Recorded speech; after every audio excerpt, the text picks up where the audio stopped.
Nous sommes à la brûlerie de la rivière à Terrebonne pour votre relief et on s'en vient rencontrer un auteur, compositeur, interprète et guitariste, donc un artiste très polyvalent et authentique, vous verrez. Il s'appelle Patrice Massicotte et il nous présente son album « Un gars sur la terre ». On manque le désir d'un retour à l'espoir. Alors, bonsoir Patrice, ça va bien? Oui, très bien, très, très bien. On est très content de te recevoir à Relief parce que, bon, ça fait longtemps qu'on voulait te recevoir, alors te voilà. Ben là, je suis là. Enfin! Ben oui. Quelque part dans une ville inconnue. Comment t'es venu le goût de faire de la musique? Oh là là, je dis pas que je suis vieux, mais ça remonte à longtemps. En partant, j'ai toujours été attiré par tout ce qui est artistique. J'étais pas un sportif dans l'âme à l'école, mais je m'occupais de la technique de scène, je faisais des spectacles, puis toutes les formes d'art. Puis à un moment donné, ben c'est ça, je me suis retrouvé avec une guitare dans les mains, puis griffonner des paroles, et puis commencer à faire des chansons. Puis de fil en aiguille, ça m'a mené dans différents projets. Fait que jusqu'à celui-là, qui est tout nouveau, ouais.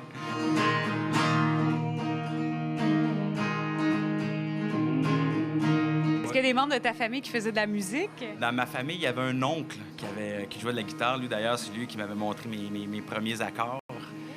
Sinon, il n'y avait pas beaucoup de personnes qui étaient dans... Non, il y avait même plus des sportifs autour de moi. Fait que peut-être c'était mon petit côté, trouver ma petite voix unique. La chanson s'appelle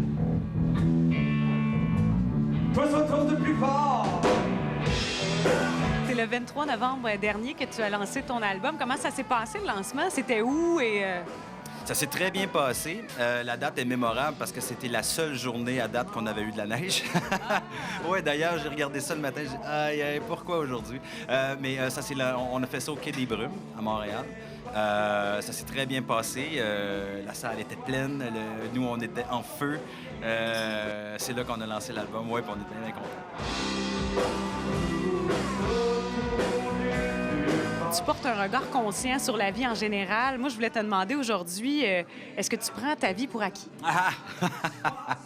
Bonne question. Bon, je dirais pas non. Mais de toute façon, tout ça, prendre pour acquis les choses, les gens, c'est peut-être un travail au quotidien.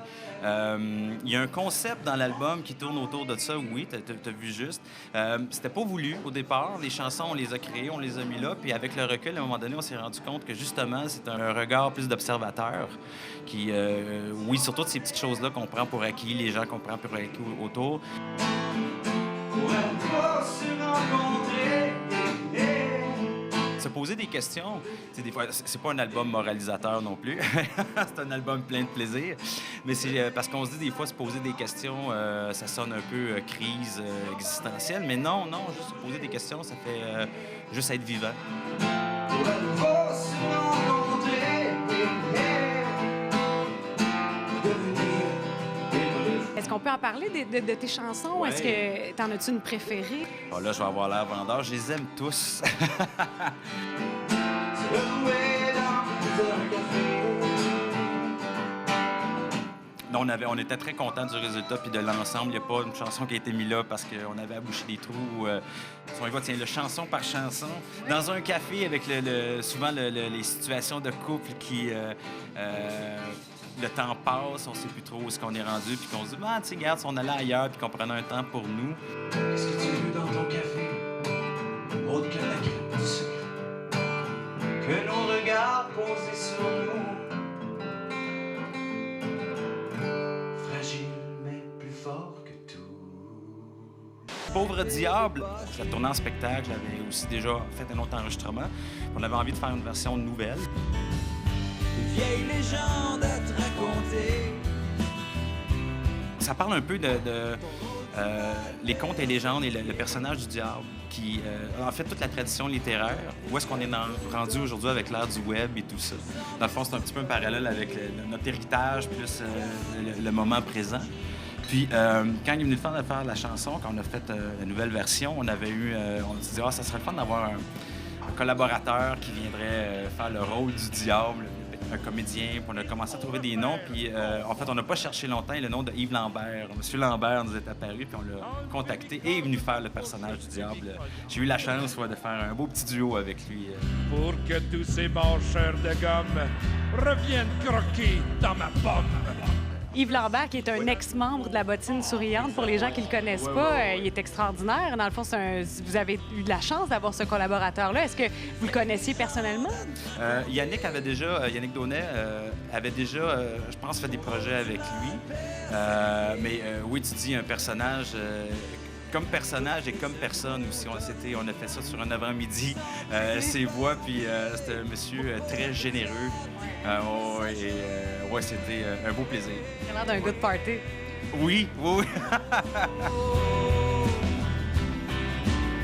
Je parle à ma peur. Je parle à ma peur. Dans le fond, ça, je m'amuse tout le temps avec mon petite ironie de dire une petite ironie.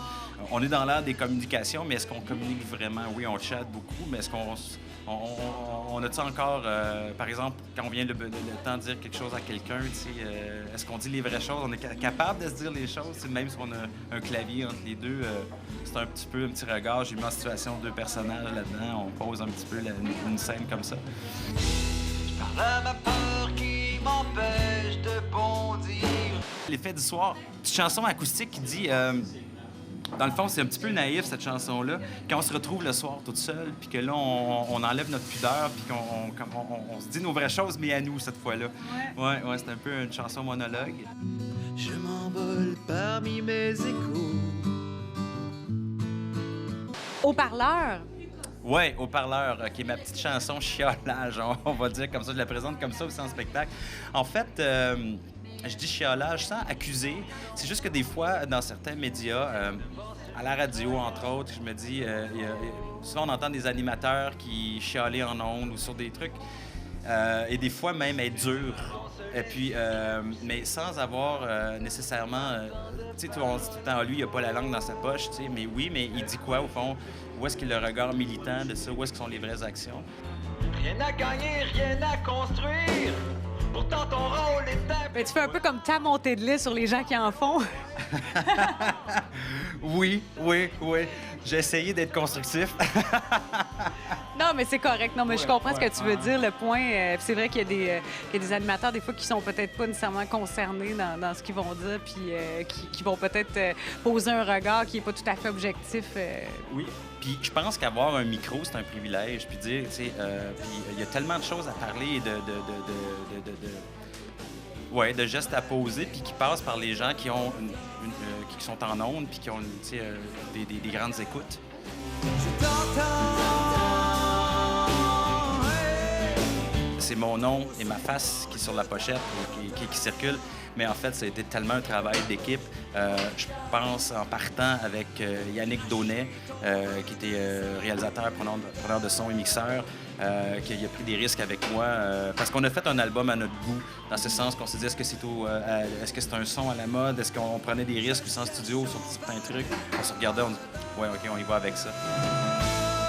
J'imagine que tu as un site Internet. Oui, j'ai mon site Internet qui est tout nouveau, qui est sorti en même temps que l'album, le www.patricemassicotte.com. Il y a toutes les informations là, ma biographie, il y a les projets que j'ai fait avant, les adresses et tout ça. Et les dates de spectacle à venir aussi. Ouais. Je profite de ce temps, m'arrête dans un café. Me confondre au décor tout à fait familier. Et puis, les gens qui veulent se procurer ton album, où est-ce qu'ils peuvent le faire? Là, c'est les spectacles, je vais te dire, la version CD, c'est en spectacle. OK. Puis pour la version numérique, il y a archambault.ca, iTunes et sur le site Internet aussi. Un beau cadeau avant les fêtes. Ah oui, ça se donne très bien. Tiens, je peux te présenter. Surtout que c'est des sujets, moi, je trouve ça vraiment intéressant parce que c'est des sujets qui touchent tout le monde. On en parlait hors d'onde. Oui. Je te disais que vraiment, je trouve que, franchement, tu as fait un super beau travail pour aller chercher des thèmes, en fait, qui nous touchent à tous. Alors, un album à découvrir, hein?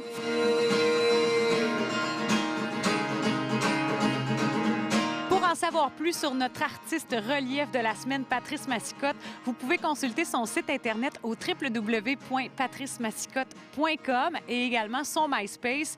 Et c'est le temps des fêtes qui s'en vient. Procurez-vous son album « Un gars sur la Terre ». À bientôt. Ciao!